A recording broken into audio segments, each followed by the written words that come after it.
beställer 360 pennor för 12 klassrum. Om varje klass får lika många, hur många pennor för varje klassrum? Så en skola kommer köpa eller beställa 360 pennor. Det finns 12 klassrum. Så, och varje klass kommer få lika många pennor. Och hur många pennor ska de få? Det vet vi ju inte. Så det är det vi ska leta efter. Okej. Så vad ska vi ha? Vi ska dela med. Vi ska skriva 3, 6, 0. Det är 360.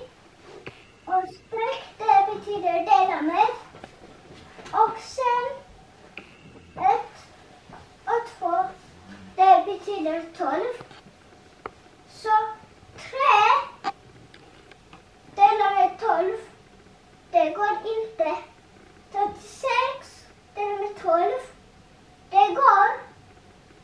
Så vi ska kolla på 36 och vi ska kolla på 12.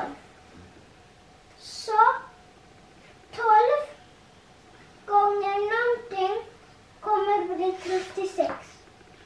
12 gånger 1, det är 12.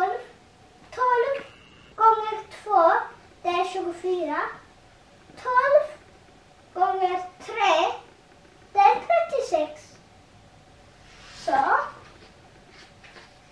36 minus 36, det är 0. Så nu, det är 0. Och så vi ska skriva, 3 här. Och det är 0 delar med 12. Det är 0. För att någonting delar med 0 kommer bli 0. 0 delar med någonting. Ja, 0 delar med någonting ska bli 0. Så vi skriver 0 bara. Så svaret blir 30. Så varje klassrum kommer få 30 pennor. Bra älskling, jätteduktig. Tack så mycket.